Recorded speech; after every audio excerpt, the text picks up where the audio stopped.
I found my father-in-law's body on a Tuesday afternoon. The house was eerily quiet as I stepped inside, my arms laden with groceries. "Frank?" I called out, setting the bags on the kitchen counter. "I picked up your favorite cookies." No answer. Unease crept up my spine as I made my way to the living room. That's when I saw him, slumped in his favorite armchair, remote control still clutched in his lifeless hand. "Oh, God," I whispered, rushing to his side. "Frank! Frank! Can you hear me?" His skin was cold to the touch. I fumbled for my phone, dialing 911 with shaking fingers.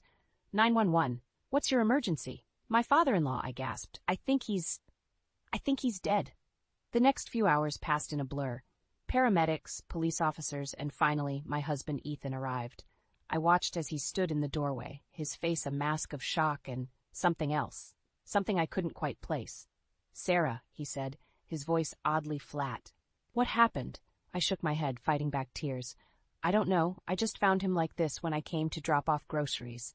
Ethan nodded, his eyes never leaving his father's body as it was zipped into a black bag. "Did you know?" he asked suddenly. "Know what?" He turned to me, his gaze hard. "About the gambling." I blinked, caught off guard. "Gambling? What are you talking about?" Ethan let out a bitter laugh. "Of course you didn't. He was always so good at hiding it." He reached into his pocket, pulling out a crumpled piece of paper. "I found this in his desk drawer last week. Look." I took the paper, my eyes widening as I scanned its contents. It was a loan agreement for an astronomical sum, signed by Frank just days ago. "Oh, Ethan," I breathed. "I had no idea." He snatched the paper back, his jaw clenched. Neither did I, not until it was too late. As the last of the officials left, Ethan and I sat in stunned silence on the couch. The weight of Frank's secret hung heavy between us. "What are we going to tell your mother?" I asked softly. Ethan's laugh was hollow. "The truth, I suppose, that her beloved husband was a lying, cheating gambler who left us with nothing but debt." I reached for his hand, but he pulled away. "Ethan, please. He was still your father." "Was he?" Ethan stood abruptly, pacing the room. "A father doesn't do this to his family, Sarah.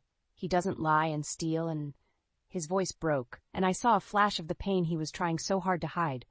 "I'm so sorry," I whispered, standing to embrace him. But Ethan stepped back, his eyes cold. "Don't be. He got what he deserved." I stared at my husband, shocked by the venom in his voice. This wasn't the Ethan I knew, the kind and gentle man I'd married. In that moment, I felt a chill of fear. "We should call your mother," I said, trying to keep my voice steady. "She'll want to know." Ethan nodded, pulling out his phone. As he dialed, I retreated to the kitchen, needing a moment to collect myself. I leaned against the counter, my mind reeling. How had I not known about Frank's gambling? And more importantly, what would this mean for our family? I thought of Marie, Ethan's doting mother, and how devastated she would be. From the living room, I heard Ethan's voice, unnaturally calm as he delivered the news. "Mom, it's Dad. He's gone." I closed my eyes, feeling the world shift beneath my feet. Nothing would ever be the same after today. As I listened to Ethan's one-sided conversation, a nagging thought wormed its way into my mind. If Frank had kept such a massive secret from all of us, what else didn't we know? The days following Frank's funeral were a blur of hushed conversations and tense silences. I watched Ethan like a hawk, searching for any sign of the man I married beneath this cold, angry stranger who had taken his place. One evening, as I was clearing the dinner dishes, Ethan's phone buzzed. He glanced at it, his face hardening. "Everything okay?" I asked, trying to keep my voice light. "Fine," he snapped, shoving the phone in his pocket. "I'm going out." "Out, Ethan, it's nearly 9. The slam of the front door cut me off. I sank into a chair, my heart racing. This wasn't like him at all. Daisy, sensing my distress, jumped onto my lap. I buried my face in her soft fur, fighting back tears. "What's happening to us, girl?" Hours ticked by. I tried calling Ethan, but it went straight to voicemail. By midnight, worry had given way to anger. I was about to call the police when I heard the front door open.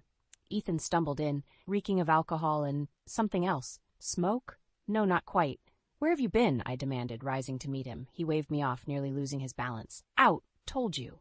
"You're drunk," I said, disbelief coloring my voice. Ethan rarely drank, and never to excess. He laughed, a harsh, bitter sound that made me flinch. "Observant as always, Sarah. What's gotten into you?" I reached for him, but he jerked away. "Don't," he growled. "Just don't." I watched helplessly as he staggered to our bedroom, slamming the door behind him. Sleep eluded me that night as I tossed and turned on the couch, my mind racing. The next morning, I woke to find Ethan gone. A hastily scrawled note on the kitchen counter read, "Working late. Don't wait up." I crumpled the note, anger and fear warring in my chest. This couldn't go on. That afternoon, I made a decision. I drove to Marie's house, hoping she might have some insight into her son's behavior. Marie answered the door, her eyes red-rimmed. "Sarah, what are you doing here?" "I need to talk to you about Ethan," I said, stepping inside. "He's not himself, Marie. I'm worried." She led me to the living room, gesturing for me to sit. "What do you mean, not himself?" I took a deep breath. "He's drinking, staying out late. He won't talk to me. It's like he's turning into Frank." Marie's face darkened. "Don't you dare compare my son to that man."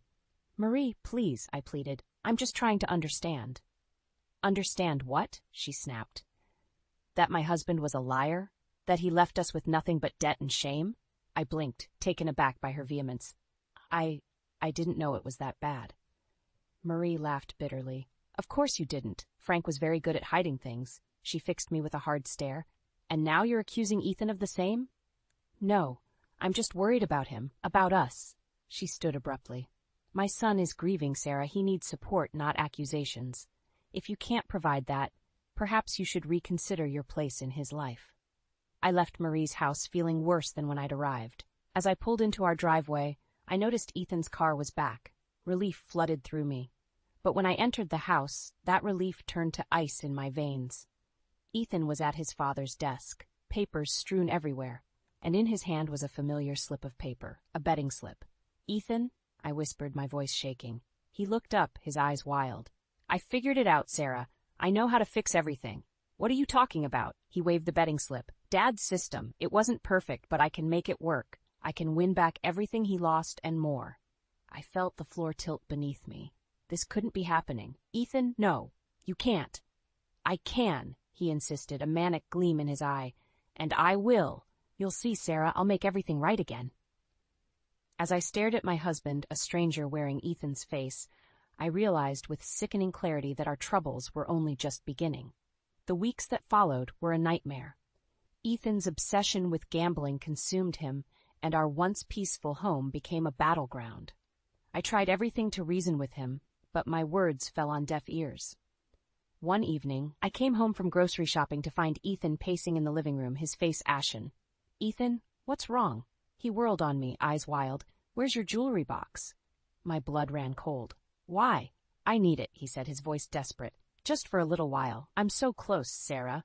One more bet and I can win it all back."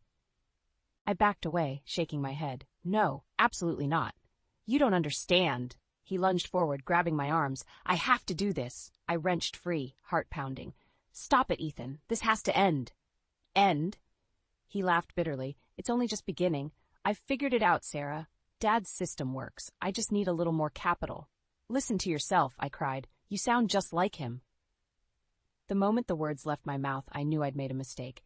Ethan's face contorted with rage. "I am nothing like him," he roared, sweeping his arm across the coffee table. Books and knickknacks crashed to the floor. I flinched, backing towards the door. "Ethan, please. You need help." "What I need," he snarled, "is a wife who supports me." Before I could respond, his phone buzzed. He glanced at it, then grabbed his keys. "Where are you going?" I asked, dreading the answer. "Out," he snapped. "Don't wait up." The door slammed behind him, leaving me in stunned silence. Daisy crept out from under the couch, meowing softly. I scooped her up, burying my face in her fur as tears began to fall. "What am I going to do, girl?" I whispered. The next morning, I woke to find Ethan hadn't come home. Worry gnawed at me as I went through the motions of my day. By noon, I couldn't take it anymore. I called Marie. "Have you heard from Ethan?" I asked when she answered. "Of course," she replied, her tone frosty. "He's here now." Relief washed over me, quickly followed by anger. "He is. Put him on, please." "I don't think that's a good idea," Marie said. "He's very upset." "Upset? I'm the one who should be upset. Do you have any idea what's been going on?" Marie's voice hardened. "I know my son is going through a difficult time, and his wife isn't being very supportive." I gaped at the phone. "Supportive? He's gambling away everything we have." Don't be ridiculous, Marie scoffed. Ethan would never do that. You're overreacting, as usual. I am not, I began, but she cut me off. I think it's best if Ethan stays here for a while. You clearly need some time to get your priorities straight. The line went dead. I stared at the phone, disbelief and rage warring inside me. How could she be so blind? With shaking hands, I logged into our joint bank account. My heart stopped. Our savings were gone, every last penny. In a daze, I walked to our bedroom and opened my jewelry box. Empty. The necklace Ethan had given me for our anniversary, the earrings from my grandmother, all gone. As the reality of our situation crashed over me, a cold determination settled in my chest. I couldn't let this continue. I had to protect myself, even if it meant leaving the man I loved. I pulled out a suitcase and began to pack. As I zipped it closed, my eyes fell on a framed photo of Ethan and me on our wedding day. We looked so happy, so full of hope for the future. With a sob, I placed the photo face down. That Ethan was gone, replaced by a stranger I no longer recognized. And I couldn't wait around, hoping he'd come back. As I loaded Daisy into her carrier and my suitcase into the car, I took one last look at the house we'd made a home. Then, with a heavy heart but a firm resolve, I drove away, leaving behind the shattered remains of the life we'd built together. I found temporary refuge at my friend Lisa's apartment, but I knew I couldn't hide forever. After a sleepless night, I steeled myself and dialed Marie's number. It was time to face this head-on. Sarah? Marie's voice was laced with surprise and a hint of disdain. What do you want? We need to talk, I said firmly. About Ethan. Can I come over? A long pause. Fine, but make it quick. An hour later, I stood on Marie's doorstep, heart pounding. She opened the door, her lips pressed into a thin line. Where's Ethan? I asked, stepping inside. Out, she replied curtly. Now what's this about? I took a deep breath. Marie, Ethan has a gambling problem. He's emptied our bank accounts, stolen my jewelry. Nonsense, Marie interrupted. Ethan would never do such a thing. You're just trying to cover up your own failings as a wife. I gaped at her. My failings? Marie, open your eyes. Your son needs help. The only thing my son needs, she hissed, is for you to stop making these ridiculous accusations. Just then the front door burst open. Ethan stumbled in, eyes bloodshot, clothes disheveled. Mom, He froze when he saw me. Sarah, what are you doing here? Trying to knock some sense into your mother, I said, my voice shaking. Ethan, please, tell her the truth. He looked between us, panic flashing across his face. Then, to my horror, he turned to Marie with a pleading expression. Mom, don't listen to her. Sarah's been acting crazy lately. She's the one with the problem. I couldn't believe my ears. Ethan, how can you? See? Marie cut in triumphantly. I knew you were lying. Get out of my house, Sarah, now. No, I said, standing my ground. Not until you both face reality. Ethan, show her your betting slips. Show her our empty bank accounts. Ethan's face contorted with rage. He lunged forward, grabbing my arm roughly. I said, shut up. Ethan, Marie gasped. Let her go. For a moment I saw a flicker of the old Ethan in his eyes, shock at his own actions. He released me, stumbling back. I'm sorry, he mumbled. I didn't mean... I rubbed my arm, fighting back tears. This isn't you, Ethan. Please let us help you. Marie looked between us, uncertainty creeping into her expression for the first time. Ethan, darling, what's going on? Ethan's shoulders slumped. He reached into his pocket and pulled out a crumpled betting slip. I messed up, Mom. I thought I could fix it, but... Marie's face drained of color as she read the slip. Oh, Ethan, how much? Everything, he whispered. I've lost everything. The room fell silent. I watched as the truth finally sank in for Marie, her world crumbling around her, just as mine had. We need to get you help, I said softly. Real help, Ethan, before it's too late. He nodded, tears streaming down his face. I know. I'm so sorry, Sarah, for everything. As I looked at my broken husband and his shattered mother, I felt a mix of emotions, relief that the truth was finally out, anger at the pain they'd put me through, and a tiny spark of hope that maybe, just maybe, we could find a way through this. But as Ethan reached for me, I stepped back. I can't stay here, I said. I need time to think, to figure out what's best for me. Sarah, please, Ethan begged. Don't leave. I met his gaze, my heart breaking all over again. I'm sorry, Ethan, but I have to protect myself now. I hope you get the help you need, I really do. But I can't be the one to save you. With that, I turned and walked out the door, leaving behind the ruins of the life I once knew. As I drove away, I realized that for the first time in months, I could breathe again. The road ahead was uncertain, but at least now I was in control of my own destiny. The weeks following my confrontation with Ethan and Marie were a blur of sleepless nights and anxiety-filled days. I threw myself into my writing, grateful for the distraction it provided. Daisy was my constant companion, her purrs a soothing balm for my frayed nerves. One afternoon, as I was working on a deadline, my phone buzzed. Ethan's name flashed on the screen. My heart raced as I answered. "Sarah?" His voice was small, hesitant. "Can we talk?" I took a deep breath. "About what, Ethan?" I've started therapy. Gamblers Anonymous, too. I want to make things right." I closed my eyes, fighting the surge of hope his words triggered. "I'm glad you're getting help, but—" "Please," he interrupted. "Just hear me out. Can we meet?" Against my better judgment, I agreed. An hour later, I found myself sitting across from Ethan in a quiet cafe. He looked better than the last time I'd seen him. Less haggard, more like the man I'd married. "I'm so sorry, Sarah," he began, his eyes brimming with tears. "For everything. I know I've hurt you beyond words." I nodded, not trusting myself to speak. "I've been working hard in therapy," he continued. "I understand now how my addiction affected you, how I pushed you away. I want to make amends." As he spoke, I felt my resolve wavering. This was the Ethan I knew, the one I'd fallen in love with. But then I remembered the emptied bank accounts, the stolen jewelry, the lies. "I appreciate that, Ethan," I said carefully, "but I don't know if—" He reached across the table, taking my hand. "I know I don't deserve another chance, but I love you, Sarah. We can start over, build something new." I pulled my hand away, my mind reeling. "I need time to think," I said, standing up. "I can't make any decisions right now." As I left the cafe, my phone buzzed again. This time it was Marie.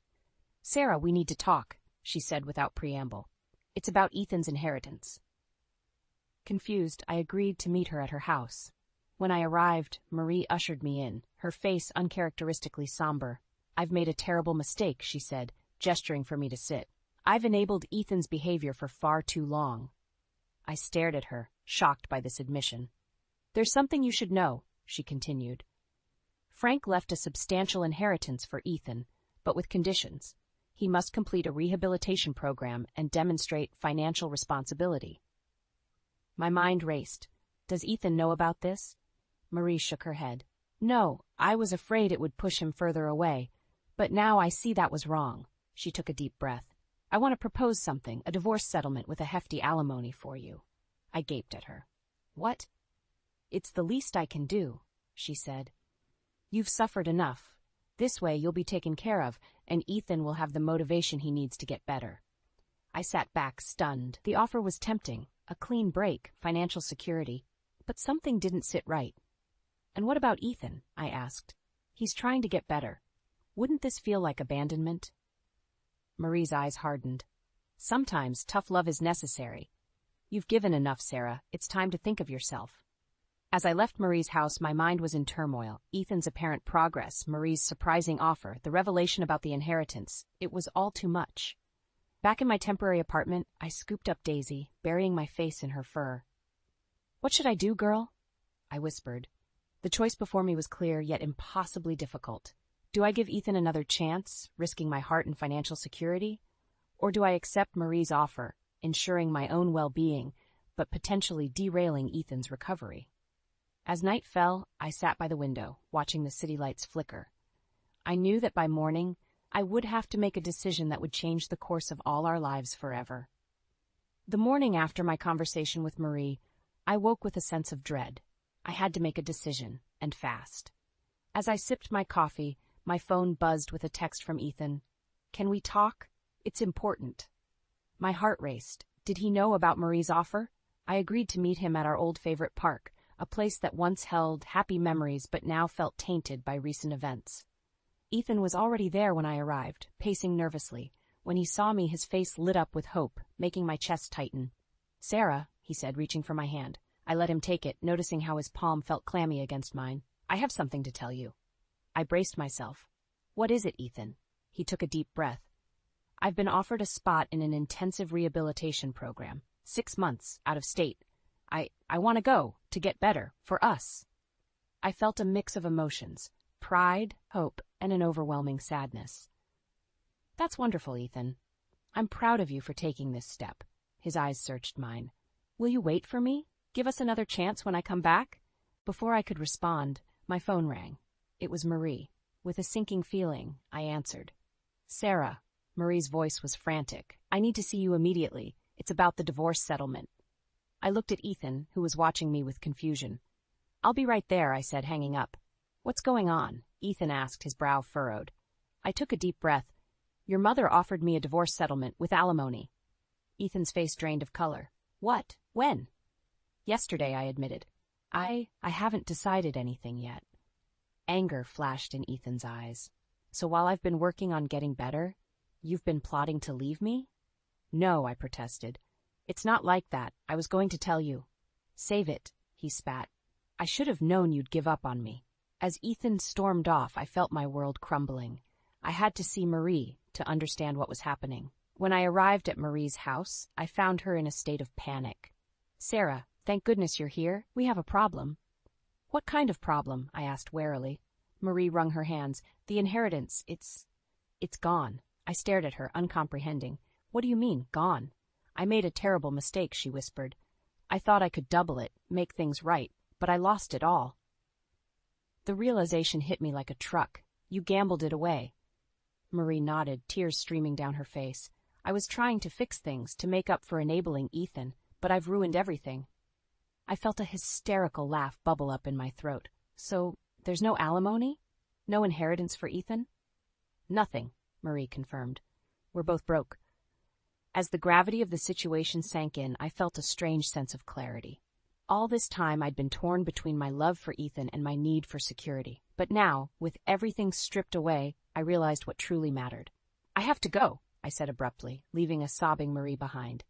I raced back to the park, praying Ethan was still there. To my relief, I found him sitting on our old bench, head in his hands. Ethan, I called out, breathless. He looked up, his eyes red-rimmed. Come to say goodbye? I shook my head, sitting beside him. No, I came to say I'm sorry, and that I love you. Ethan's eyes widened in surprise. But the settlement... There is no settlement, I explained, recounting Marie's confession, but that doesn't matter. What matters is us fighting this together. As Ethan pulled me into a tight embrace, I felt a glimmer of hope. We had a long, hard road ahead of us, but for the first time in months, I felt like we might just make it.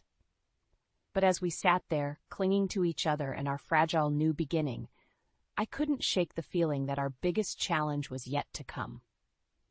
The day Ethan was set to leave for rehab dawned bright and clear, a stark contrast to the turmoil in my heart. We stood in the airport, the weight of unsaid words hanging between us. I'll call you when I can, Ethan said, his voice thick with emotion. I promise, Sarah, I'll get better. I nodded, fighting back tears. I know you will. I believe in you. As I watched him disappear through security, a mix of hope and fear churned in my stomach. 6 months. We could make it through 6 months. But life had other plans. 2 weeks after Ethan left, I received a frantic call from Marie. Sarah, you need to come over right away. It's about Ethan. My heart raced as I drove to Marie's house. Had something happened at the rehab center? Marie was pacing when I arrived, her face ashen. I've made a terrible mistake, she said, her voice quavering. What are you talking about? I asked, dread building in my chest. She handed me a stack of papers, her hands shaking. I found these in Ethan's old room. They're betting slips, recent ones. I flipped through the papers, my world tilting on its axis. The dates on the slips were all from after Ethan had supposedly started his recovery. Some were from just days before he left for rehab. This can't be right, I whispered, but the evidence was undeniable. Marie collapsed into a chair, sobbing. I've enabled him again, haven't I? I gave him money for expenses at rehab, but he never went, did he? The realization hit me like a physical blow. Ethan had lied. Again, he wasn't in rehab. He was out there somewhere, gambling away our last chance at a future. As if on cue, my phone rang. An unknown number. Hello? I answered, my voice trembling. Is this Sarah? A gruff male voice asked, I'm calling about your husband, Ethan. My blood ran cold. Yes, this is Sarah. What's happened? Ma'am, I'm afraid your husband owes a substantial amount of money to some less than reputable individuals. They're looking for him and they're not happy. The world seemed to spin around me. How much? I managed to ask. The figure he named made my knees buckle. It was more than we could ever hope to repay. "You have 48 hours to come up with the money," the voice continued, "or things might get unpleasant for Ethan." The line went dead. I looked at Marie, who had heard every word, her face a mask of horror. "What are we going to do?" she whispered. In that moment, something inside me snapped. The fear, the anger, the betrayal, it all crystallized into a cold, hard resolve. "We're not doing anything," I said, my voice steady. "I'm done cleaning up Ethan's messes. He made this bed. Now he has to lie in it," Marie gasped. "But Sarah, they could hurt him." I turned to her, years of pent-up frustration boiling over. "And what about how he's hurt us? How he's lied, stolen, and gambled away our futures? When does it end, Marie?" She flinched at my words, but I couldn't stop. "We've coddled him, made excuses for him, and look where it's gotten us. No more." As I spoke, I felt a weight lifting from my shoulders. For too long, I'd put Ethan's needs before my own. No more. I grabbed my purse and headed for the door. "I'm leaving, Marie. For good this time." "Where will you go?" she asked, her voice small. I paused at the threshold, a glimmer of my new future taking shape in my mind. Somewhere Ethan can't find me, somewhere I can start over. As I walked out of Marie's house for the last time, I felt a mix of terror and exhilaration. I had no idea what the future held, but for the first time in years, it was mine to shape. I got into my car, Daisy meowing softly from her carrier in the back seat. As I drove away from the life I'd known, I realized that this wasn't just an ending. It was a beginning. 6 months after I left, I found myself in a small coastal town, rebuilding my life piece by piece. My writing career had taken off, and Daisy and I had settled into a cozy apartment overlooking the ocean. For the first time in years, I felt at peace. Then, on a crisp autumn morning, my phone rang. Marie's name flashed on the screen. I hesitated before answering. "Hello? Sarah? Sarah?" Marie's voice was thin, desperate. "I need your help, please." I closed my eyes, steeling myself. "What is it, Marie?" "It's Ethan," she sobbed. "He's in trouble. Those men he owes money to, they're threatening him. Us, I don't know what to do." A familiar knot of anxiety formed in my stomach. "I'm sorry, Marie, but I can't get involved. Not again." "But Sarah, you're the only one who can help. You always knew how to handle these situations." I felt a flicker of anger. "And look where that got me. I'm done cleaning up after Ethan's messes." "Please," Marie begged. "I'll do anything. I'll sell the house, my jewelry, everything. Just help us one last time." I paused, considering her words. Then, slowly, I made a decision that would change everything. "Okay, Marie," I said, my voice steady. "I'll help, but not in the way you think."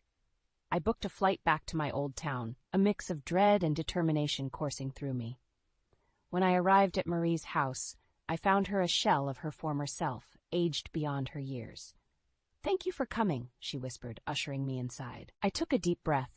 "Before we go any further, there's something you need to know, Marie. About Ethan. About everything." Over the next hour, I laid out the whole truth. Ethan's continued gambling, his lies about rehab, the depth of his debts. With each revelation, I watched Marie's world crumble a little more. But why didn't you tell me sooner?" she asked, her voice barely audible. I met her gaze steadily. "Would you have believed me? Or would you have accused me of lying? Like you always did." Marie flinched, the truth of my words hitting home. "I'm telling you now," I continued, "because it's time for this cycle to end, for all of us." I pulled out my phone and dialed a number. "Hello? Yes, I'd like to report a gambling addiction and associated criminal activities." Marie's eyes widened in shock. "What are you doing?" I held up a hand, silencing her. "Yes, I have evidence. Betting slips, bank statements, everything." As I spoke with the authorities, I felt a weight lifting from my shoulders. This was it, the final step in breaking free from the toxic cycle that had consumed our lives. When I hung up, Marie was crying softly. "How could you?" she whispered. I took her hand, surprising both of us. "This is the only way, Marie. Ethan needs real help, not enablers. And you need to break free too." As we waited for the police to arrive, I felt a strange sense of calm. This wasn't revenge, I realized. It was redemption, for all of us. Hours later, as I watched Ethan being led away in handcuffs, a mix of emotions washed over me. Sadness for the man I once loved, relief that it was finally over, and hope for a future free from the shadows of addiction and deceit. Marie stood beside me, her face tear-stained but resolute. What happens now? She asked. I squeezed her hand gently. Now we heal, separately but maybe someday together. As I drove back to the airport, the sun setting over my old hometown, I felt a sense of closure. The road ahead wouldn't be easy, but for the first time in years, I was facing it on my own terms. Back in my coastal refuge, I sat on the balcony with Daisy purring in my lap, watching the waves crash against the shore. I thought about trust, about honesty, about the complex web of love and hurt that binds families together. And as the stars began to twinkle in the darkening sky, I realized that sometimes the bravest thing we can do is to let go of the past and embrace an uncertain but hopeful future.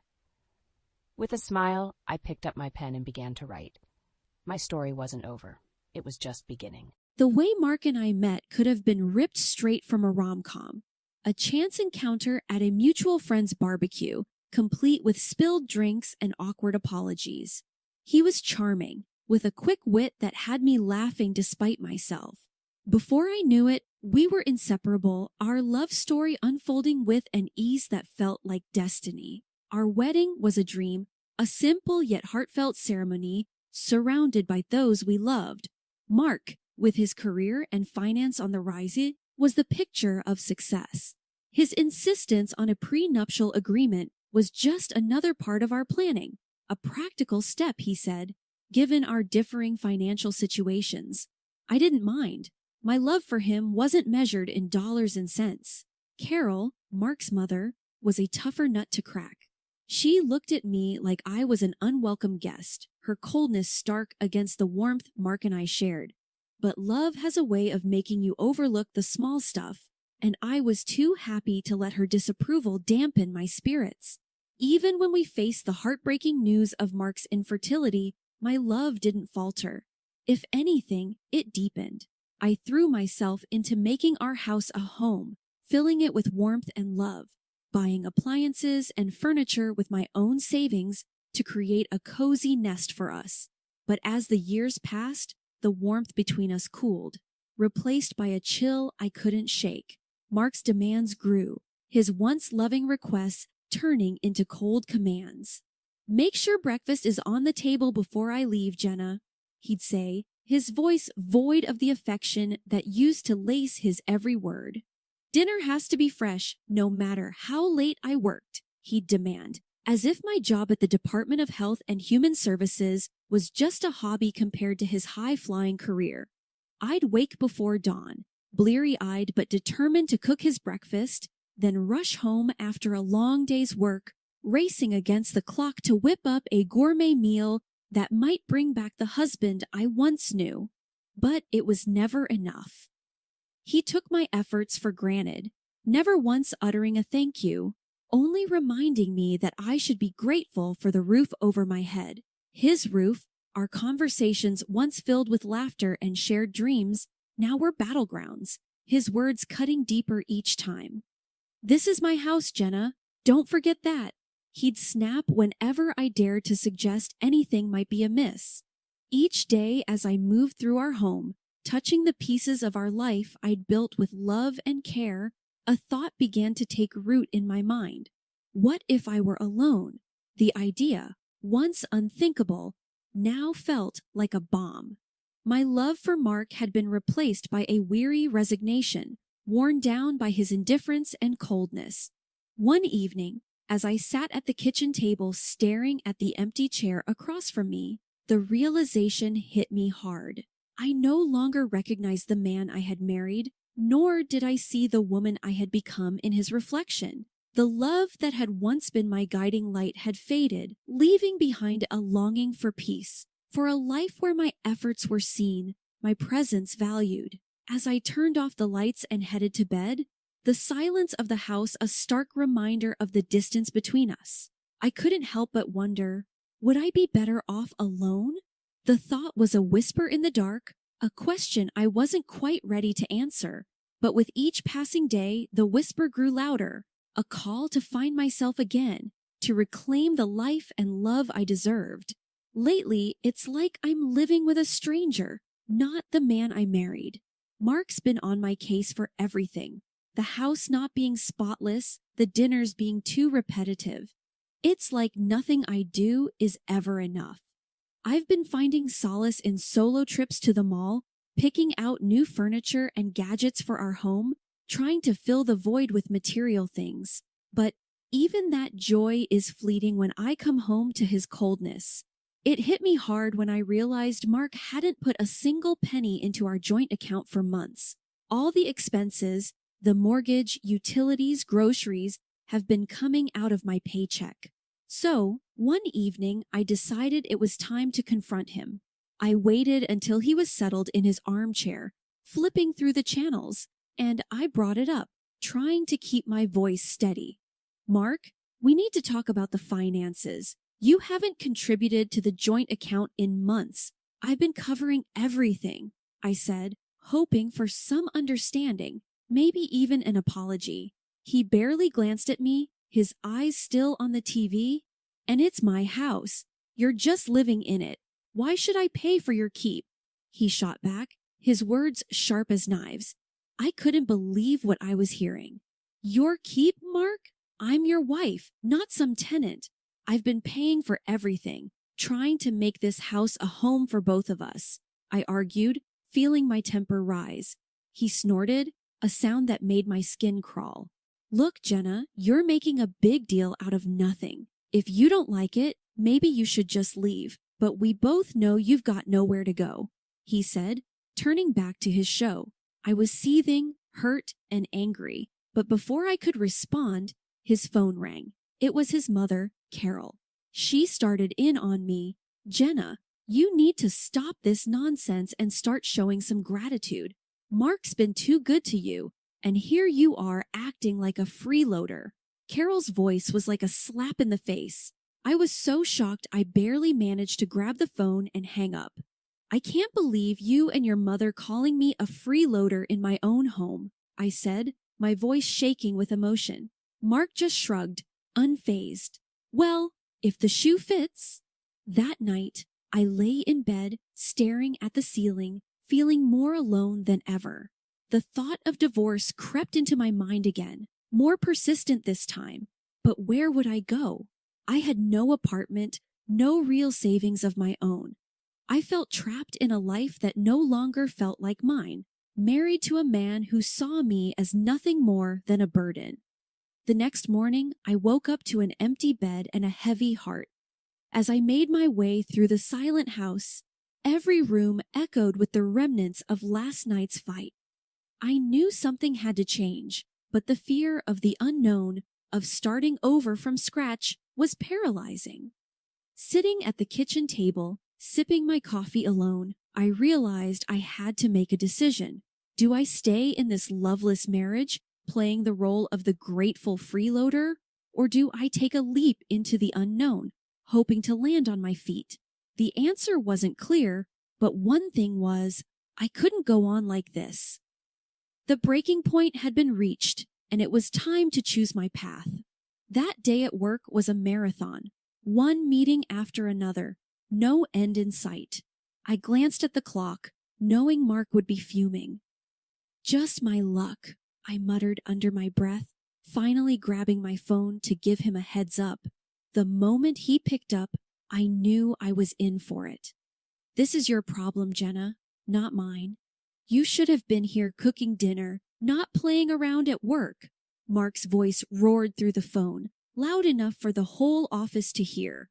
My cheeks burned as I quickly ended the call, avoiding the curious glances from my colleagues. By the time I got home, it was late, way past our usual dinner time. The house was dark, silent, but the moment I stepped in, Mark was on me like a thunderstorm. Where have you been? A good wife would have had dinner waiting. What are you even good for? His words were like daggers, each one slicing through the last bit of patience I had. I was tired, emotionally drained. Mark, I had to work. You know how important this project is. I tried to explain, but it was like talking to a wall. A bad wife and a terrible hostess. That's what you are, he continued, his voice reaching a pitch I'd never heard before. You know what? I've had enough. Pack your things and get out of my house. he said as he shoved the divorce papers into my hands. "You'll be homeless without me," he said with a cruel laugh. Something inside me snapped. All the years of bending backward for him, trying to be the perfect wife, vanished. "Living in a shelter would be better than enduring one more day with you." I shot back, my voice steadier than I felt. Without another word, I signed the papers, my hand not shaking even a bit. I packed my things into a suitcase, the weight of my decision settling in as I looked around the house, our house. It no longer felt like home. It was just a building filled with broken promises and shattered dreams. I booked a room at a nearby hotel, a temporary refuge from the storm. Lying in the unfamiliar bed, I realized this was the first night in years I didn't have to worry about what Mark wanted for dinner or if the house was clean to his standards. It was just me, and strangely, it felt like a weight had been lifted. The decision to leave was hard, maybe the hardest I've ever made, but as I drifted off to sleep, a part of me felt excited for what the future might hold. For the first time in a long time, I was in charge of my own destiny, no longer tied to someone who saw me as less than. After the whirlwind of leaving Mark and finding myself in a hotel room, the reality of my situation began to sink in. It wasn't long before I got a call that would have once sent me spiraling. It was Carol, Mark's mom, her voice dripping with something like glee. "Jenna, dear," she practically sang into the phone. "I just heard the wonderful news. My boy has finally come to his senses and divorced you. I'm popping champagne tonight. It's a celebration, dear. He made a huge mistake marrying you, and now it's corrected." Her words, meant to wound, barely scratched the surface. I was past caring what Carol thought. "Time will tell, Carol. Time will tell," I replied calmly, a sense of detachment washing over me. I hung up, a small smile playing on my lips. For the first time in years, her barbs couldn't touch me. A week of navigating through my new reality had passed when I decided to open up to my boss about everything. The burden of pretending everything was fine was too heavy to bear alone. I expected sympathy, maybe some understanding, but what I got was a lifeline. "Jenna, I'm so sorry you're going through this, but there might be something that can help," she said, her tone shifting from comfort to businesslike. "There's a municipal housing program designed for situations like yours. It offers affordable housing solutions to those in need. I think you should apply. I'll help you." Her offer was a beacon of hope in the overwhelming darkness. With her guidance, I applied for the program, and to my surprise, I was accepted. The relief was immediate. It was like I could finally breathe again. Now I'm renting a small apartment, modest but mine. It's quiet, peaceful, a stark contrast to the life I left behind. There's no need to tiptoe around in the mornings, no ungrateful husband to cook for or clean up after. It's just me, and it feels liberating. Sitting in my new living room, surrounded by boxes yet to be unpacked, I couldn't help but reflect on the journey that led me here. It's been tough, filled with moments of doubt and fear, but also moments of unexpected kindness and newfound strength. For the first time in a long time, I'm excited about the future. I've got a blank canvas in front of me, and I'm ready to start painting a new life, one where my happiness doesn't depend on anyone else. It's a new beginning, and I'm here for it, ready to see where this next chapter takes me. It had been a quiet few months since I started over, finding peace in the simple routines of my new life. Then one afternoon, as I was enjoying a rare moment of calm, my phone erupted into a cacophony of rings. The screen flashed a name I hadn't seen in ages. Carol, my ex-mother-in-law. My heart sank. Why now? Bracing myself, I answered, "Hello? Jenna, you need to come back to Mark this instant." Carol's voice screeched through the speaker, so loud I had to pull the phone away from my ear. I sighed. Carol, why would I ever do that? The question was rhetorical, more for myself than for her. Because he's in trouble. That's why. That fool of a son of mine bought shares years back, took out loans, and now he's up to his neck in debt. It's a disaster, and you need to help him sort it out. Her voice was a mix of anger and desperation. I couldn't help but laugh, not out of amusement, but sheer disbelief. Help him, Carol. Do you remember the prenup, the one Mark was so eager to have? It says clearly that I'm not responsible for his debts. And let's not forget, we're divorced. His financial mess isn't my problem. There was a sharp intake of breath on the other end. Ungrateful girl. After everything we've done for you, you're just going to abandon him. Her tone was accusatory, as if I had committed a grave sin. Everything you've done, Carol. Let's be clear. The only thing you and Mark ever did was make my life miserable. And as for abandoning him, remember, he kicked me out. He made it clear I was no longer welcome in his life or his house. I retorted, my patience wearing thin. You'll regret this, Jenna. You think you're better off without him, but you're making a huge mistake, she spat out, her voice venomous. I took a deep breath, finding a calm I didn't know I had. Carol, I've spent too much of my life living in regret and fear because of you and Mark. I'm done. Mark's debts are his own doing. It's time he learns to deal with his own mess. I'm moving on with my life. Goodbye, Carol, I said, ending the call. A sense of finality washed over me. I had expected to feel shaken, upset, maybe even guilty, but all I felt was relief. Standing up to Carol, making it clear that I was no longer part of their twisted family drama, felt like shedding a weight I'd been carrying for too long. Sitting back down, I let out a long breath I hadn't realized I'd been holding. The conversation with Carol, as unpleasant as it was, served as a stark reminder of how far I'd come. I had fought hard for my independence, my peace, and no amount of guilt-tripping could drag me back into that chaos. For the first time in what felt like forever, I felt truly free. Free from the expectations, the criticisms, the endless cycle of trying to please people who would never see my worth. I had found my strength, my voice, and I wasn't going to let anyone take that away from me again. As I looked around my small apartment, a sense of pride filled me. This was my space, my sanctuary, and my new beginning. I had survived the storm and come out stronger on the other side. And no call, no matter how unexpected or unwelcome, could change that. The next morning, I woke up with a resolve as clear as day. It was time to reclaim what was mine. I rummaged through my files until I found the receipts for all the items I had poured my money into over the years. The sleek dishwasher, the washing machine, the high-end coffee machine, they were all mine. It wasn't just about the money, it was about the principle, about not letting my contributions be erased and taken for granted any longer. With a moving truck booked and a couple of strong helpers at my side, I went back to the house that was no longer a home.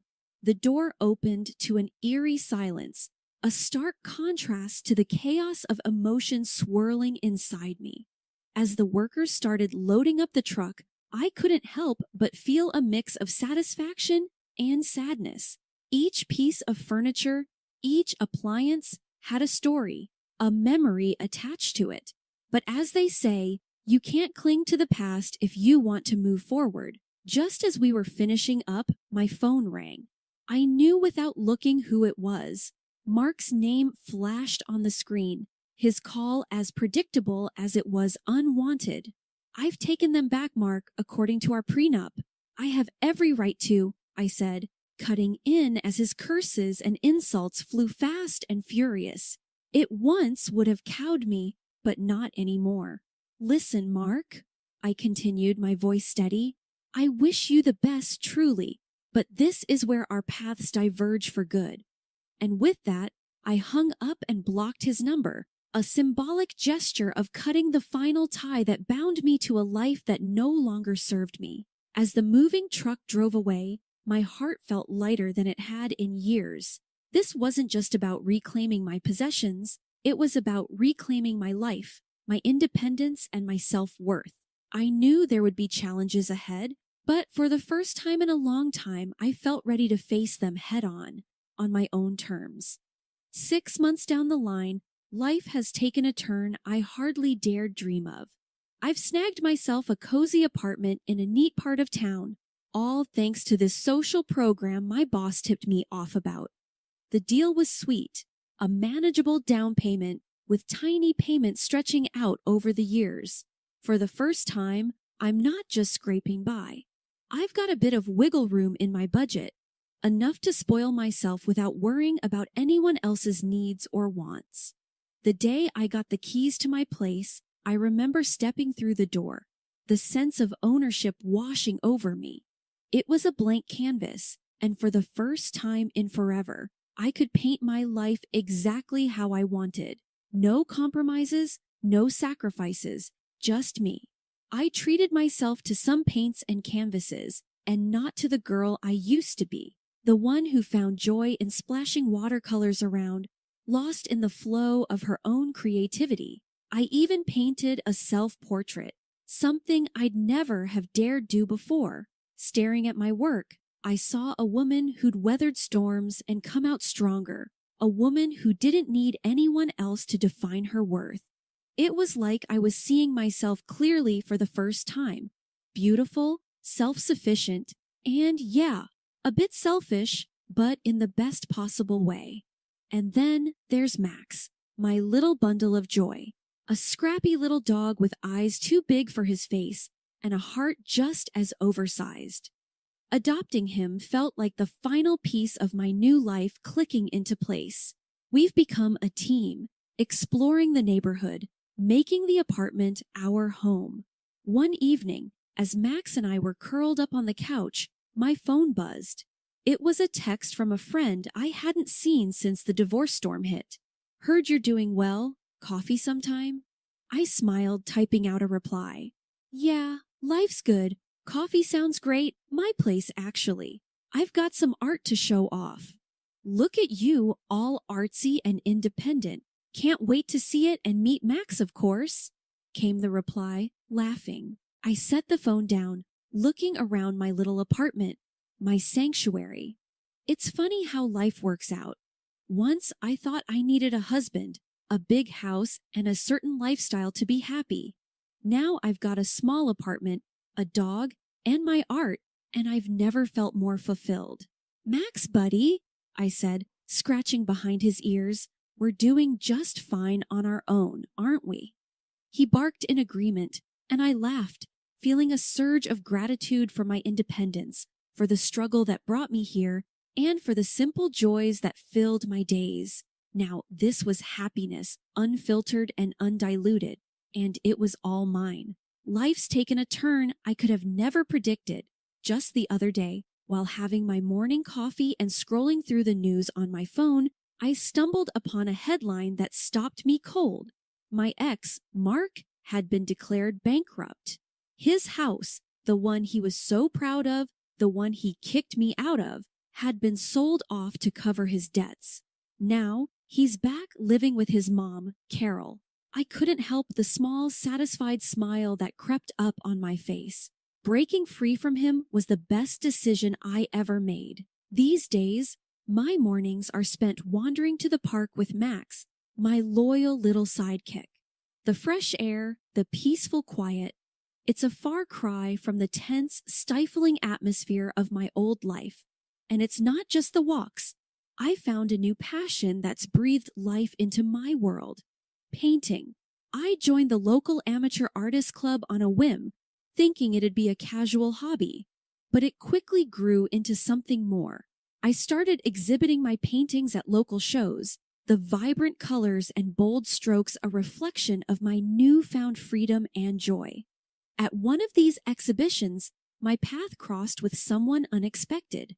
I was standing beside one of my pieces, a watercolor that I felt particularly proud of, when a man approached. He studied the painting with an intensity that made me curious. "That's quite beautiful," he said, nodding towards the canvas. "Did you paint this?" I couldn't hide my grin. "Yeah, I did. Thank you." We got to talking, and it turned out we had a lot in common. Before I knew it, we were sitting in a nearby cafe, chatting over coffee like old friends. He was easy to talk to, with a warmth and a sense of humor that I'd missed in my interactions for so long. He even bought my painting. "I want to see this first thing every morning," he said. "It's inspiring." That coffee turned into dinner a few days later and then into walks in the park, Max trotting alongside us. He introduced me to his kids, two bright sparks who welcomed me with open arms and laughter.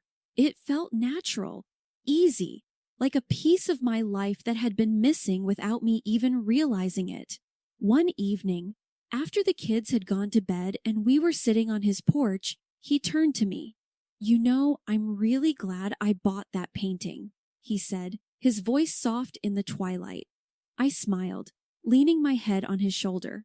"Me too. It's funny how things work out." It got me thinking about how far I'd come, from feeling trapped and hopeless to standing on the cusp of something beautiful, something new. I was free from the shadows of my past marriage, ready to dive into the future, whatever it might hold. As Max and I continued our morning walks, I found myself reflecting on the journey, the pain, the struggle. It all led me here, to a place of peace and potential. I was ready to embrace whatever came next, open-hearted and free. Life, it seems, has a way of surprising you, of turning the page when you least expect it. And as I walked, the sun breaking through the trees, I couldn't help but feel grateful for every twist and turn that brought me here, ready for a new chapter, stepping forward into the light. I sipped my morning coffee, savoring the rich aroma as I stared at the blank canvas before me. The cursor blinked incessantly, mocking my inability to find inspiration. Little did I know that my life was about to be shattered into a million pieces. "Maya, we need to talk," Brandon said, his tone grave. I turned to face him, his expression sending a chill down my spine. "What's wrong?" He took a deep breath. "I found someone else. I want a divorce." The words hit me like a freight train, knocking the air from my lungs. "What do you mean you've found someone else? We just celebrated our anniversary." Brandon's gaze was unwavering. "It's not working between us, Maya. I've moved on." Tears welled in my eyes as the harsh reality set in. The man I loved, the one I thought I knew better than anyone, had betrayed me in the cruelest way possible. "How could you do this to me? To us?" He shrugged, his indifference like a slap across my face. "It just happened. I'm sorry, but I have to follow my heart." I wanted to scream, to hurl insults at him, but the words wouldn't come. Instead, I collapsed onto the couch, sobs racking my body. The life I had so carefully built with Brandon was crumbling before my eyes. As the days passed, the pain only intensified. Brandon's coldness was like a dagger to my heart, his lack of remorse adding insult to injury. I found myself obsessively scouring our finances, searching for any clue that could explain his sudden betrayal. That's when I uncovered the truth. A trail of credit card receipts and bank statements that painted a sordid picture. Expensive gifts, lavish hotel stays, and unexplained transactions littered the pages. Brandon had been living a double life, and I was determined to uncover every sordid detail. I pored over the financial records, my hands trembling as I uncovered the extent of Brandon's deceit.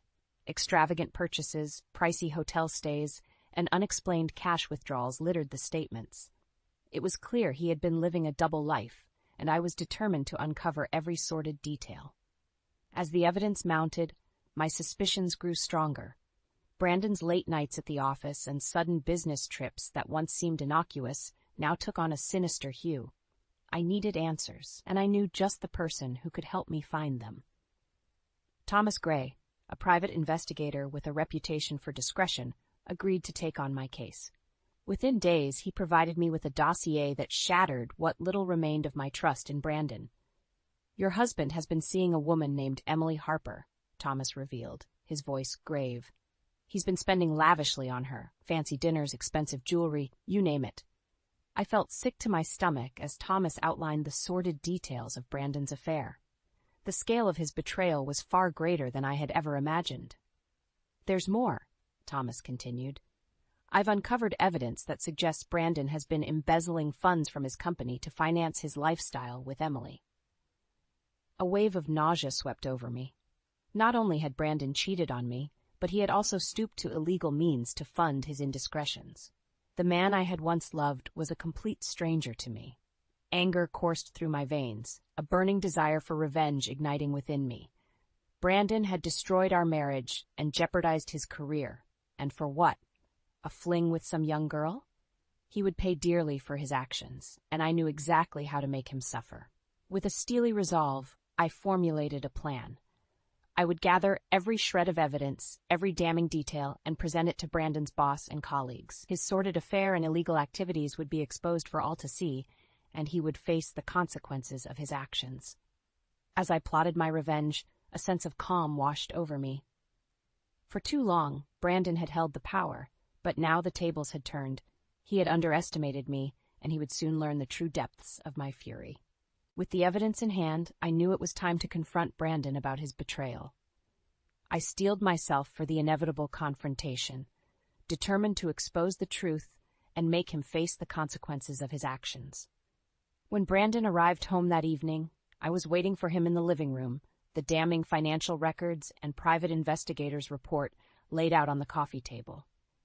"We need to talk," I said, my voice trembling with barely contained fury. Brandon's eyes narrowed as he took in the scene before him. "What's all this?" I took a deep breath, steadying myself.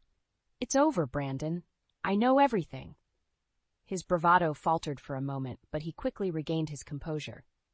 "I don't know what you're talking about." "Don't play dumb with me," I spat, shoving the financial records in his face. "The credit card statements, the hotel receipts, I've seen it all. You've been having an affair with some woman named Emily Harper." Brandon's jaw tightened, but he remained silent, his gaze defiant. "And that's not even the worst of it," I continued, brandishing the private investigator's report. "You've been embezzling funds from your company to finance your little fling. How could you do this, Brandon? How could you throw away everything we had for a cheap thrill?" His eyes hardened, and he let out a derisive laugh. "You think you know everything, but you don't have a clue." I recoiled at the venom in his voice, a wave of disgust washing over me. "I was miserable with you, Maya," he sneered. "You were always so caught up in your work, never giving me the attention I deserved. Emily made me feel alive again." His words stung like a slap to the face, but I refused to let him see how deeply they cut. "And as for the money," he continued, "I deserved it. All those long hours, all the sacrifices I made for that company, they owed me." I shook my head in disbelief, my heart shattering at the depths of his selfishness and greed. "You're a monster, Brandon. A pathetic, delusional monster." His lips curled into a cruel smile. "Maybe, but at least I had the guts to go after what I wanted. You were always too weak, too afraid to take risks."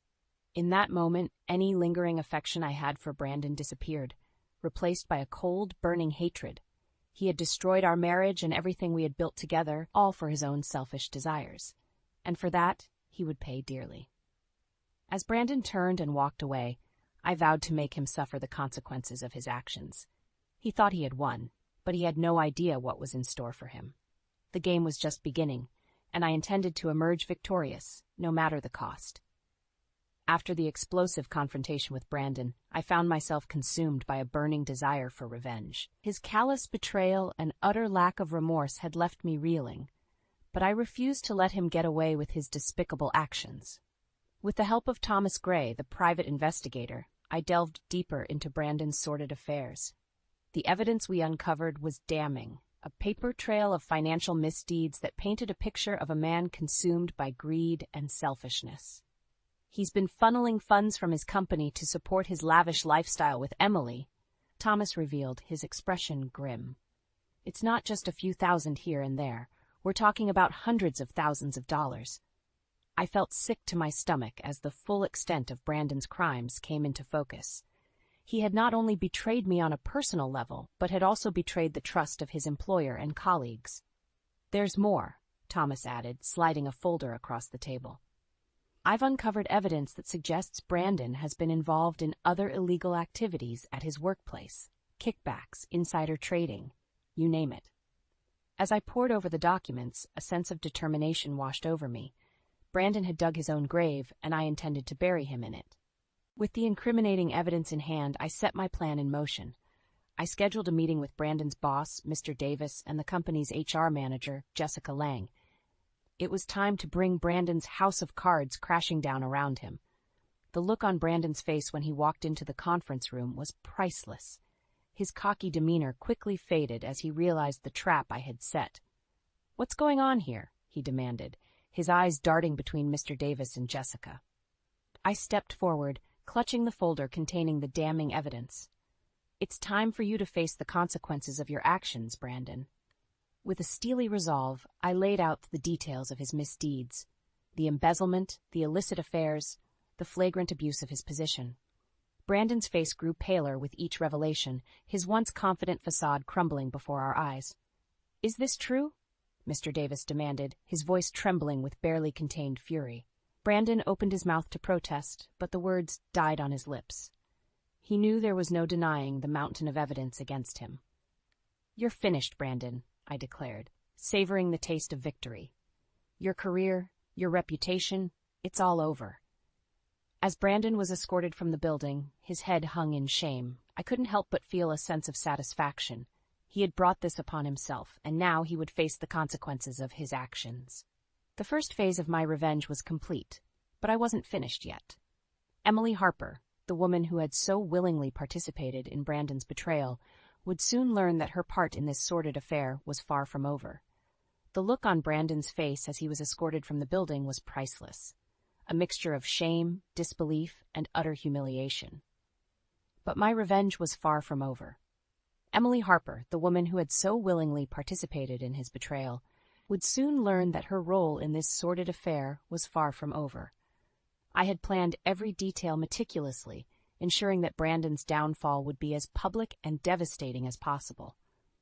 With the help of Thomas Gray, the private investigator, I had gathered enough evidence to bury them both. The next phase of my plan involved a grand spectacle, a confrontation that would leave no doubt in anyone's mind about the depths of Brandon and Emily's deception. I arranged for Emily to meet me at an upscale restaurant under the pretense of discussing a potential job opportunity. Unsuspecting, she arrived right on time, her bright smile quickly fading when she saw the icy expression on my face. "Maya? What's going on?" she asked, her voice trembling slightly. I gestured for her to sit, my lips curling into a cold smile. "I think it's time we had a little chat, Emily."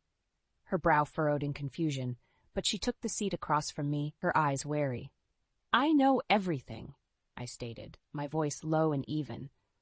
"I know about your affair with Brandon, and I know about the money he's been funneling to you." Emily's eyes widened, panic spreading across her features. I don't know what you're talking about," she stammered, her hands trembling. "Don't bother lying," I snapped, sliding a file across the table. "I have all the evidence right here, bank statements, hotel receipts, the works." Emily's face drained of color as she flipped through the damning documents. "Brandon's been embezzling funds from his company to support your little fling," I continued, relishing the sight of her discomfort.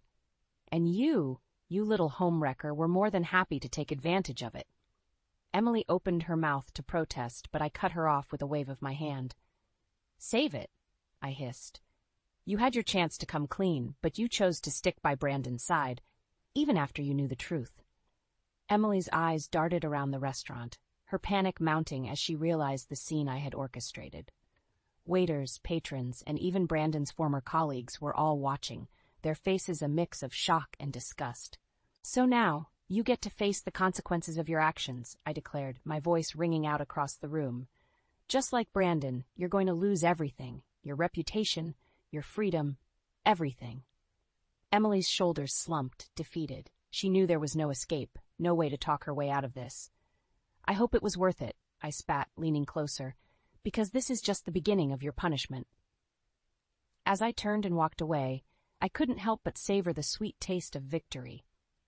Brandon and Emily had thought they could betray me and get away with it, but they had underestimated my resolve. Their lives were in ruins, and they had no one to blame but themselves. The weight of revenge had been lifted from my shoulders, replaced by a sense of newfound freedom.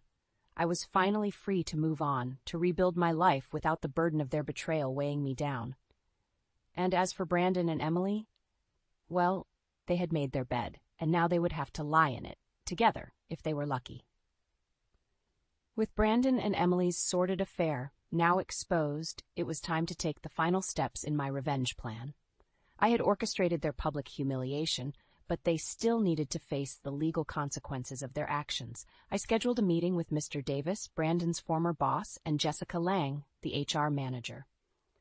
As I walked into the conference room, the tension was palpable.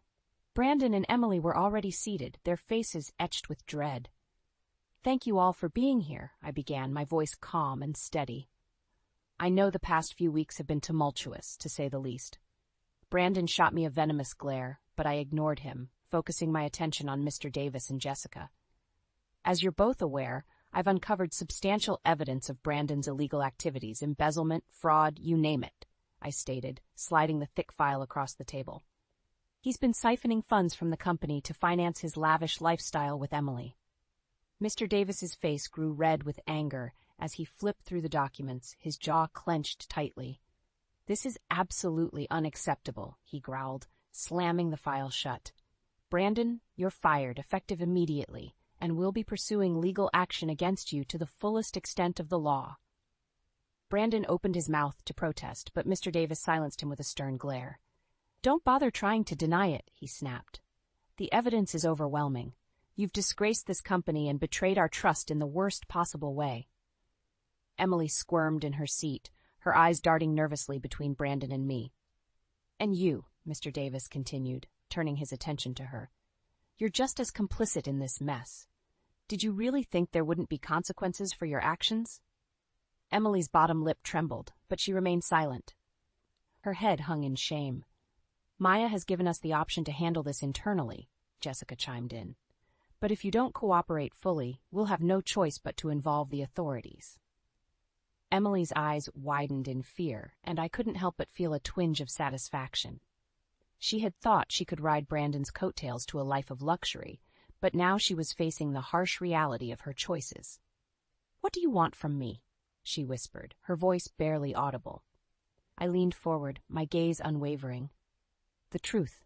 Every sordid detail of your affair with Brandon and your involvement in his illegal activities." Emily swallowed hard, her hands trembling slightly. "If you cooperate fully," I continued, "we might be able to mitigate the legal consequences. But if you lie or hold anything back, you'll face the full wrath of the law." A heavy silence hung in the air as Emily considered her options. She knew she had no choice but to comply. The weight of the evidence against her was too great. "Okay," she whispered, her voice barely above a whisper. "I'll tell you everything."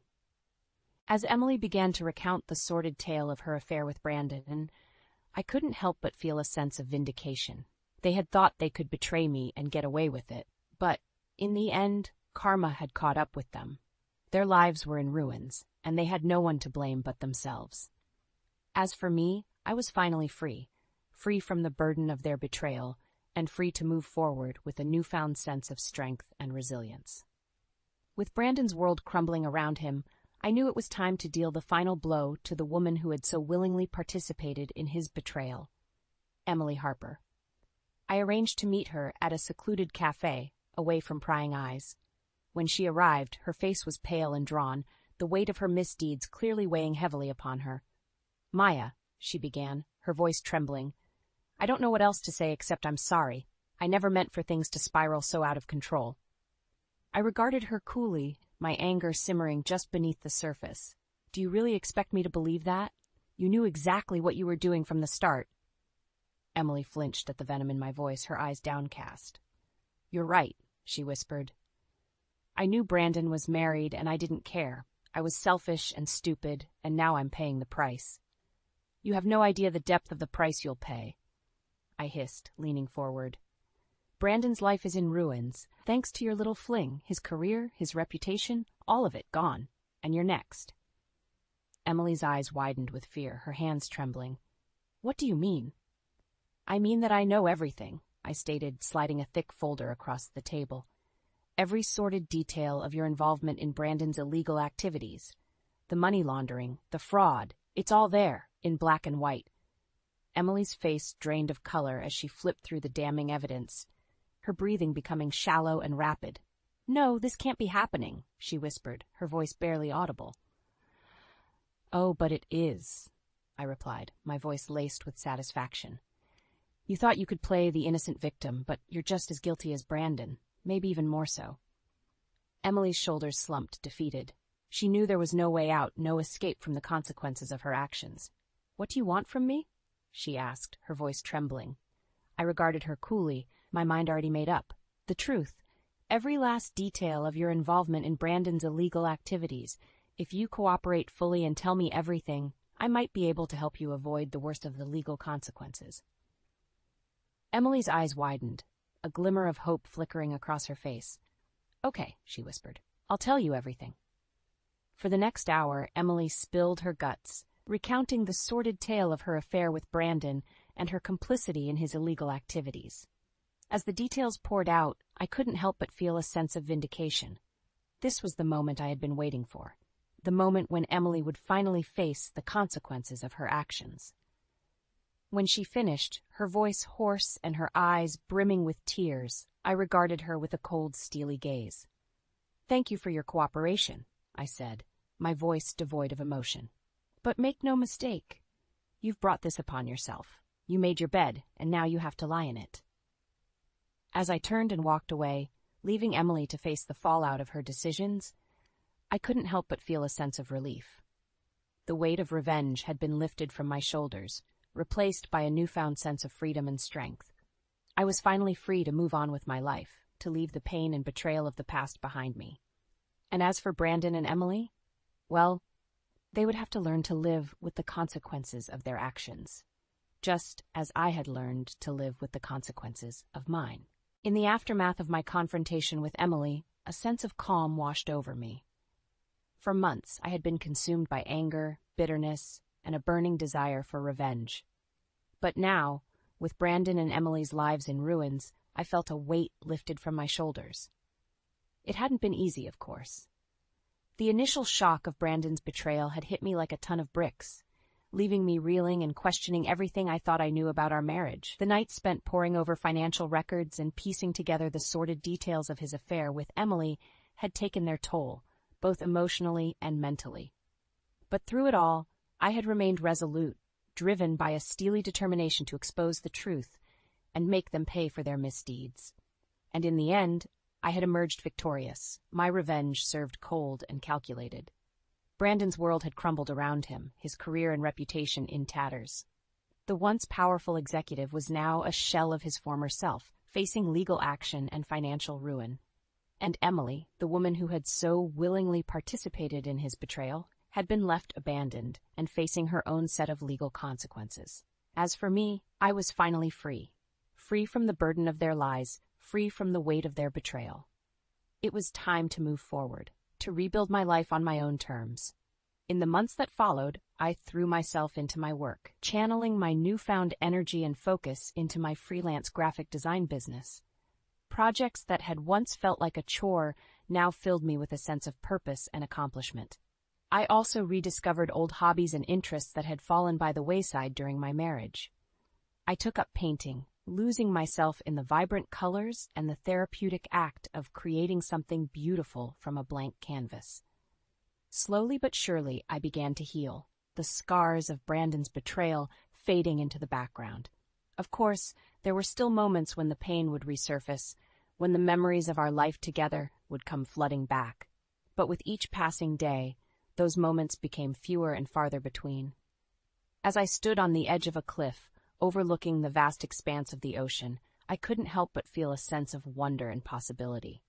The world was my oyster, and I was ready to embrace whatever came next. "This is just the beginning," I whispered to myself, a small smile tugging at the corners of my mouth. "I'm ready for the next chapter of my life." And with that, I turned and walked away, leaving the past behind me and stepping boldly into the future, a future that was mine, and mine alone, to shape and mold as I saw fit. For too long I had been defined by Brandon's actions and the pain of his betrayal. But now I was free to forge my own path, to write my own story. And this time, There would be no room for deception or heartbreak, only growth, self-discovery, and the unbridled joy of living life on my own terms. As the sun dipped below the horizon, painting the sky in brilliant hues of orange and pink, I couldn't help but feel a sense of gratitude for the lessons I had learned, the strength I had found within myself. The road ahead might be uncertain, but for the first time in a long time, I felt truly alive, ready to embrace whatever challenges and adventures lay ahead. I stood in the doorway of our new home, the home that Richard and I had dreamt of for years. My heart swelled with pride at the thought of the life we were about to start here. The house was still echoing with the sounds of emptiness, waiting to be filled with our laughter and memories. But that dream was about to be shattered in a way I never could have imagined. As I unpacked a box in the kitchen, I heard the doorbell ring. "I'll get it," I called out, wiping my hands on my apron. I opened the door expecting to see a neighbor or maybe a delivery person. Instead, there stood a young woman, probably in her mid-20s, with a confident air about her. "Hello, can I help you?" I asked, puzzled. Before she could answer, Richard appeared behind me. "Ah, you're here. Come in, Isabella," he said cheerfully, brushing past me to welcome her inside. Confused, I followed them into the living room. "Richard, who is this?" I asked, trying to keep my voice steady. "Emma, meet Isabella.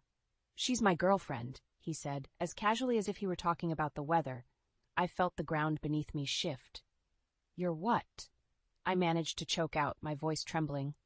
Isabella looked around the house, commenting on everything with an ease that made my stomach churn. "It's a lovely house.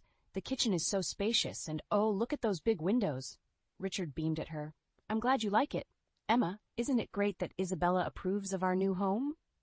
I stood there, frozen, as the weight of his words sank in. This was not a misunderstanding or a bad joke. My husband, the man I had trusted and loved for a decade, was openly admitting to an affair in our own home. "But the house, it was for us," I stammered, my mind racing. Richard shrugged. "Things change, Emma. I've found someone who truly understands me." Isabella laughed, a light, carefree sound that felt like a slap in my face. "Oh, don't be so dramatic, Emma. It's just life, you know." Their words cut through me, but they also ignited a fire within me. I wasn't going to be the victim in this cruel play of fate. "You think you can just replace me? In my own house?" I said, my voice gaining strength. Richard looked at me, his expression cold. "It's not just your house anymore, Emma. It's ours." I knew then that this was not the end of my story. It was the beginning of a battle for my dignity, my home, and my future. A battle I was determined to win.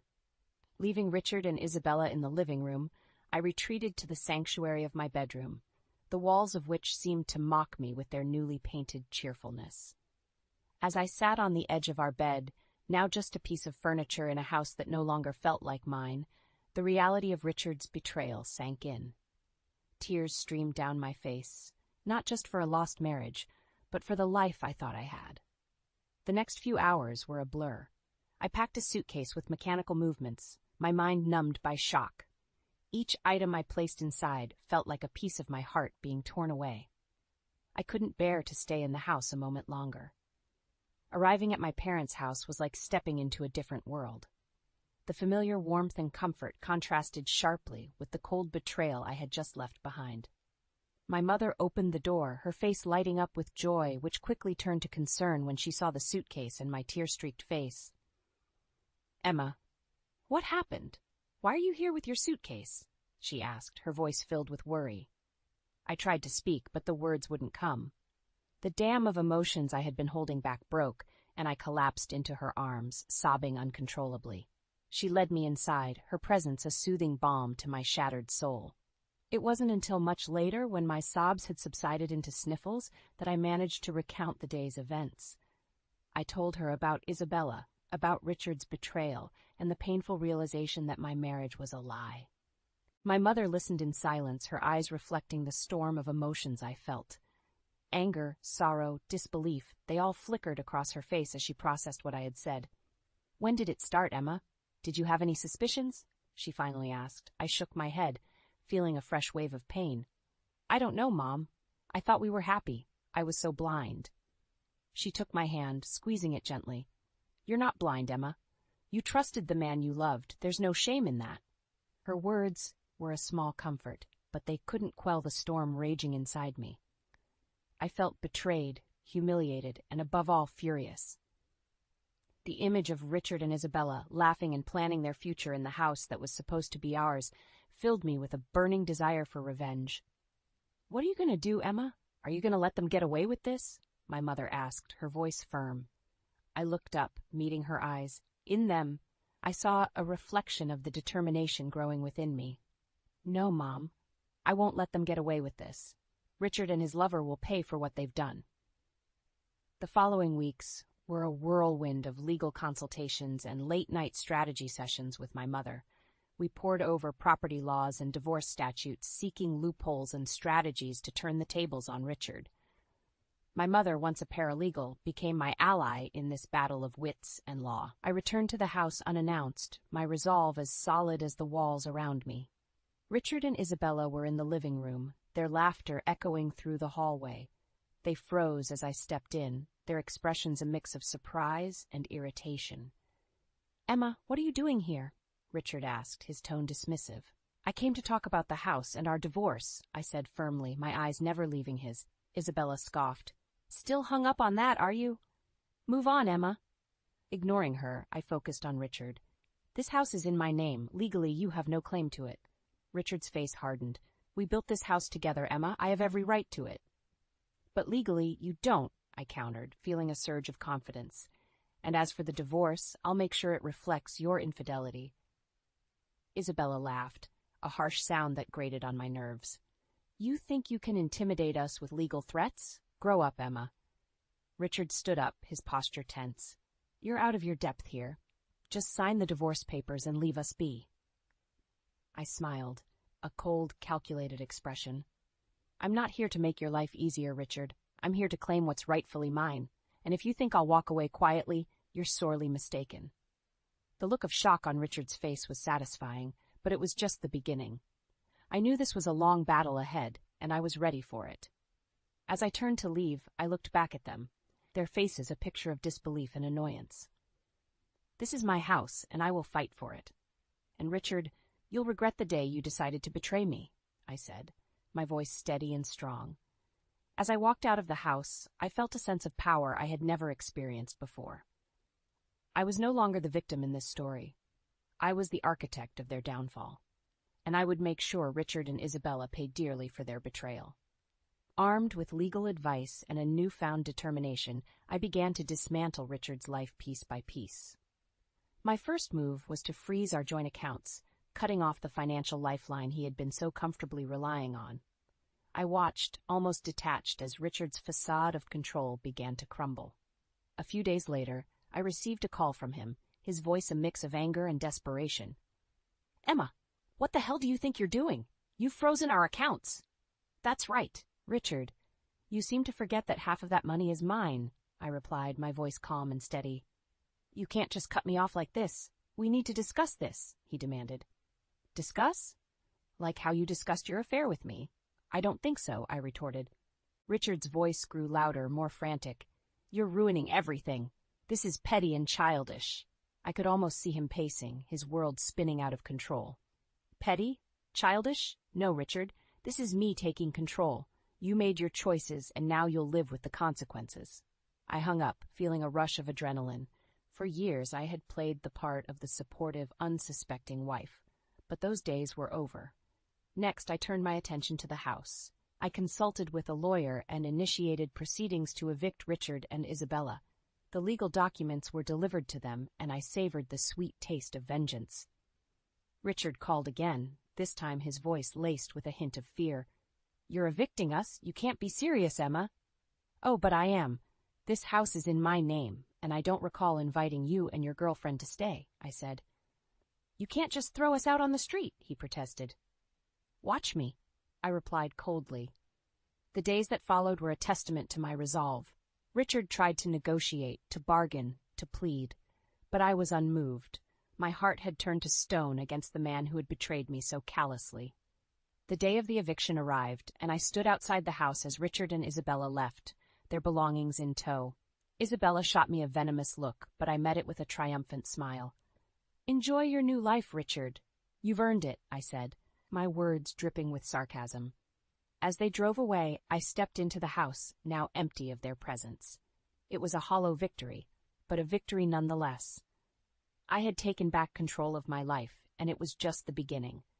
Richard and Isabella had underestimated me, and they were now paying the price. With Richard and Isabella out of the house, I focused on the next phase of my plan. I started by changing the locks and installing a new security system, erasing every trace of Richard from what was once our shared space. The house, which had been a symbol of our life together, was now solely under my control. My lawyer and I then began the process of negotiating the divorce settlement. I insisted on a meeting with Richard, wanting to see the impact of my actions face to face. The day of the meeting, I arrived early, composed and ready. Richard walked in, a shadow of his former confident self.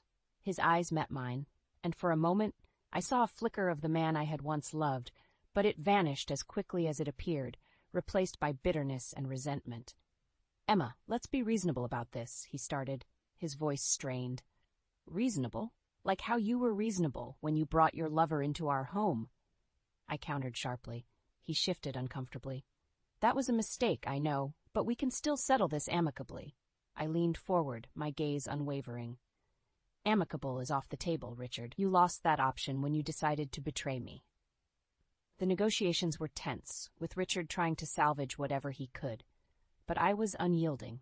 In the end, we reached a settlement heavily in my favor. Richard would have to liquidate most of his assets to meet the terms. As he signed the papers, his hand trembling slightly, I felt a sense of satisfaction. This was more than just a legal victory. It was a moral one.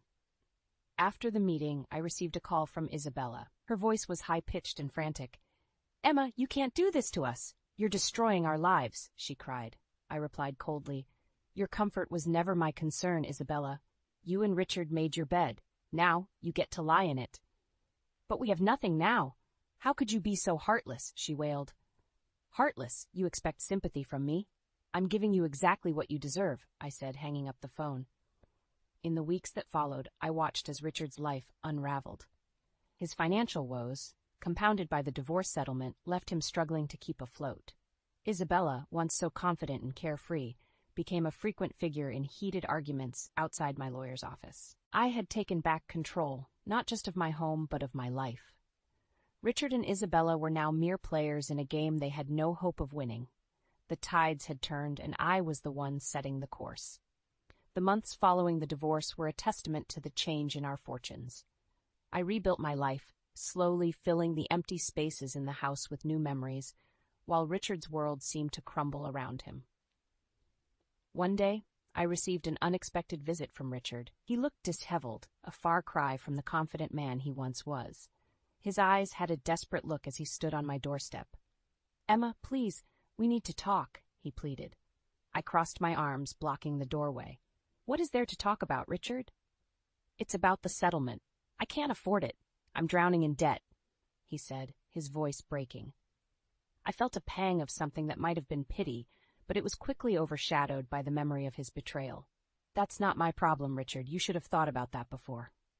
He took a step closer, desperation etching his features. "I was wrong, Emma. I know that now. But this is too much. I can't survive like this." I looked at him, the man who had once meant the world to me, now reduced to a shell of his former self. "Survive? Like I had to when you shattered my world? You're just tasting a bit of your own medicine, Richard." Richard's face twisted in a mix of anger and sorrow. "Is this what you wanted, Emma? To see me destroyed?" "This is what justice looks like, Richard. You made your choices, and now you're living with the consequences," I replied. He stared at me, the realization dawning on him that there was no sympathy to be found here. With a defeated look, he turned and walked away, his shoulders slumped. As I closed the door, I realized that the satisfaction I had expected to feel was muted. Watching Richard's downfall was a hollow victory. It didn't bring back the years of trust and love that had been lost, nor did it erase the pain of betrayal, but it was a necessary closure. I had stood up for myself, fought back against injustice, and reclaimed my life. It was time to move on, to leave the past and its pain behind.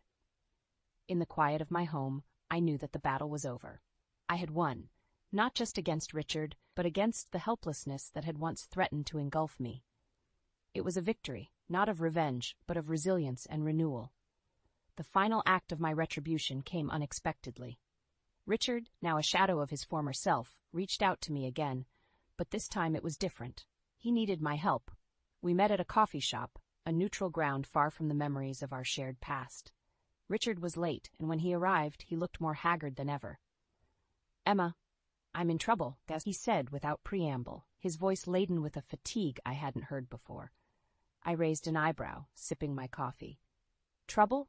What kind of trouble?" It's Isabella. She's pregnant," he confessed, avoiding my gaze.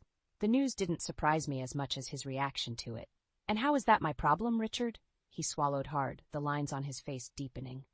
"It's not just that she's pregnant. She's demanding money, a lot of it. She says if I don't pay, she'll make sure I never see the child." I listened, my expression unreadable. "So the woman you left me for is now blackmailing you?" How poetic. Richard's eyes met mine, a flicker of the man he used to be shining through his desperation. "I don't know what to do, Emma. I've lost everything. I can't afford to lose my child, too." There was a time when his plea would have tugged at my heartstrings, but that time was long gone. "You expect sympathy from me, after everything you've done?" "No, not sympathy. Help. I need your help, Emma," he said, the words seeming to cost him his last shred of pride. I considered his request, the irony of the situation not lost on me. Richard, once so sure of himself and his decisions, was now at my mercy. But I wasn't the same woman he had left. His problems were no longer mine to bear. "I can't help you, Richard. This is the life you chose. You have to deal with the consequences, just like I did," I said, my voice firm. Richard looked defeated, his shoulders slumping as he realized that there was no help to be found here. He nodded slowly, a resigned acceptance in his eyes. As he left, I watched him go, feeling a sense of finality wash over me. This was the end of our story, a story that had started with love and ended with betrayal and retribution. I sat there for a long time, lost in thought. My journey had been painful, filled with betrayal and heartache, but it had also been empowering. I had found strength I never knew I had, and I had come out on the other side, stronger and more resilient. Richard's downfall was a stark reminder of the consequences of betrayal, but it was also a reminder that I was no longer defined by his actions. I was my own person, free from the shadows of the past. As I left the coffee shop, I felt a sense of closure. The chapter of my life that was Richard was finally closed, and a new chapter was waiting to be written. A chapter filled with hope, strength, and the promise of a new beginning.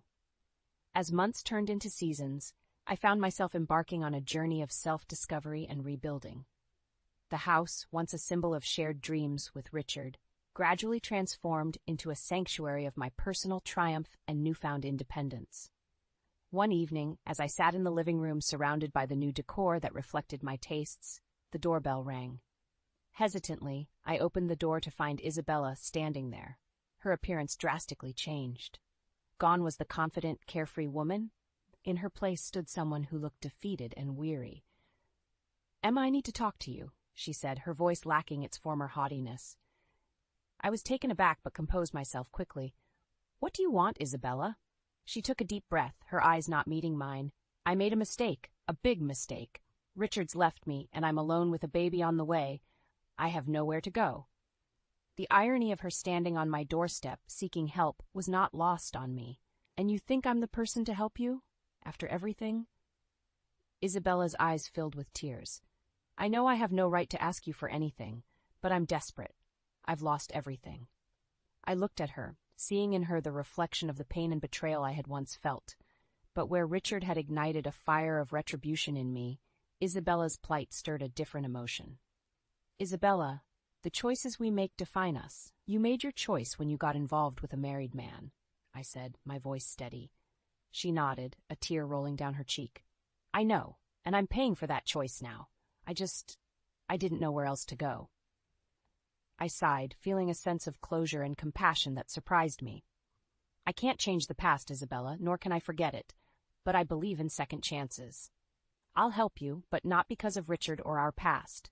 I'm doing this for your child, who shouldn't suffer for our mistakes." Isabella looked up, a glimmer of hope in her eyes. Thank you, Emma. I don't know how to repay you. I shook my head. You don't owe me anything. Consider this a new start for both of us. As she left, I closed the door and leaned against it, feeling a weight lift off my shoulders. Helping Isabella was the final step in letting go of the bitterness and pain. It was a gesture not of forgiveness, but of release. Standing in my home, I realized that I had not only survived the storm, but emerged stronger. I had faced betrayal, fought for justice, and found a way to move forward with grace and dignity. I walked to the window, looking out at the night sky. The stars seemed to shine a little brighter, and I felt a sense of peace. The chapter of revenge had closed, and a new chapter of hope and resilience had begun. In that moment, I knew that no matter what the future held, I was ready for it. I had reclaimed my life, my home, and my identity. And with that knowledge, I stepped into the future, unburdened and free.